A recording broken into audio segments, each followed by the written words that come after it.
రాజులకు రాజు ప్రభులో ప్రభు అయిన యేసుక్రీస్తు నామంన మీకు శుభములు. ఈరోజు దేవుడు మనకు అనుగ్రహించిన వాక్య ధ్యానము కీర్తనల గ్రంథము 91వ అధ్యాయము 2వ వచనం. ఆయనే నాకు ఆశ్రయము, నా కోట, నేను నమ్ముకొను నా దేవుడని నేను యెహోవాను గూర్చి చెప్పుచున్నాను. ప్రియులారా, ఈ వాక్య ధ్యానమును మనం పరిశీలించినప్పుడు దేవుడు ఎల్లప్పుడూ మనకు ఆశ్రయముగా ఉన్నాడు. అంటే మనకు ఆపద వచ్చినప్పుడు ఎవరో ఒకరి యొక్క సహాయం కావాలి అని మనం కోరుకుంటాం. కాబట్టి ఆ సహాయం కోసం అనేకులను సంప్రదిస్తూ ఉంటాం. ఎక్కడా సహాయం దొరకనప్పుడు చివరికి దేవుని యొద్దకు వస్తాం. అయితే మనము చేయవలసిన కార్యం ఏమిటంటే, మొదటిగానే దేవుని యొద్దకు రావాలి. ఆయన శక్తిని మనం జ్ఞాపకము చేసుకోవాలి. అనేక మార్లు మనలను తప్పించి, విడిపించి, రక్షించి, కాపాడినటువంటి దేవుడి క్రియలను మనము జ్ఞాపకం చేసుకుంటే, నీకు వచ్చినటువంటి భయంకరమైన సమస్య అయినా, నీవు అనుకునేటట్లు పెద్ద సమస్య అయినా దేవుడు సహాయం చేస్తాడు. సాధారణంగా మనం అనుకుంటాం ఇది చిన్న సమస్య, ఇది పెద్ద సమస్య, కానీ దేవుడికి ప్రతి ఒక్కటి ఒకే రకంగా కనిపిస్తుంది.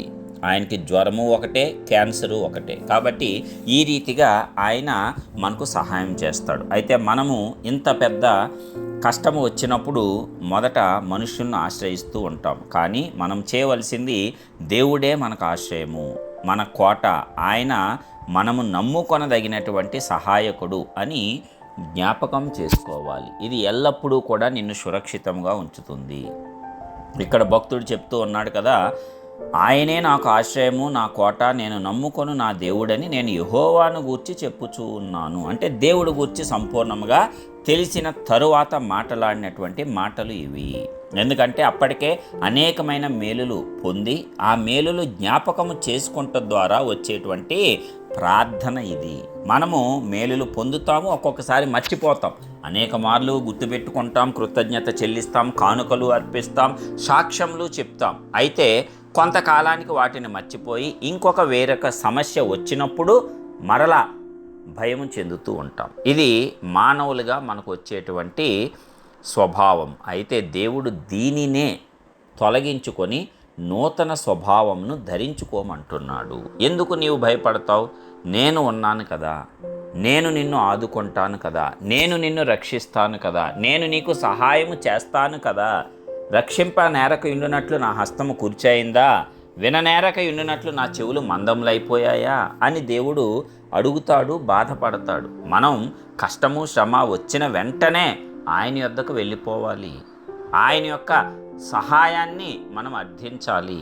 ఆయన శక్తిని నీవు జ్ఞాపకము చేసుకున్నప్పుడే ఇది సాధ్యమవుతుంది. అది దేవుడికి ఇష్టమైనటువంటి క్రియ. మొట్టమొదటే నీ దగ్గరకు వస్తే ఆయన యొద్దకు వస్తే ఆయన ఎంతో సంతోషిస్తాడు. కాబట్టి ఇలాగూ మనము దేవుని యందు నమ్మకము, విశ్వాసము ఉన్నటువంటి వారమే. అయితే మర్చిపోవుట అనేది మనము కొంచెము మర్చిపోతే మంచిది. మర్చిపోవాలి మీరు, ఓకేనా? కాబట్టి మనము జ్ఞాపకం ఉంచుకొని ముందుకు సాగినట్లయితే దేవుడి యొక్క క్రియలు అనేకములు, అద్భుత ఆశ్చర్య కార్యాలు, చనిపోయిన వారిని తిరిగి లేపిన దేవుడు అత్యద్భుతంగా మనకున్నటువంటి సమస్యలను తొలగించలేడా? వాటి మీద విజయాన్ని మనకు అనుగ్రహించలేడా? కాబట్టి ఆ ధైర్యంతో, నమ్మకంతో మొట్టమొదట దేవుణ్ణి ఆశ్రయిద్దాము. ఆయన మనకు ఆశ్రయము, ఆయన మన కోట, మనము నమ్ముకొనదగినటువంటి దేవుడు అని మనము కూడా ఆయన గూర్చి చెప్పి చాటించి దానిని నిరూపించాలి. అప్పుడు విజయవంతమైన విశ్వాస వీరులుగా మనము లోకాన్ని వెలిగించగలుగుతాము. ఇలాంటి కృప మనందరికీ పరిశుద్ధాత్మ దేవుడు అనుగ్రహించునుగాక. ప్రార్థించుకుందాం. కృపా సత్య సంపూర్ణుడా, సర్వశక్తిమంతుడా, రక్షించేటువంటి దేవ, మా యొక్క ఆశ్రయంగాను, కోటగాను, ఎత్తైన దుర్గంగాను ఉన్నటువంటి శక్తిగల తండ్రి, మీ ఘనమైన నామానికి వందనాలు చెల్లిస్తున్నాం.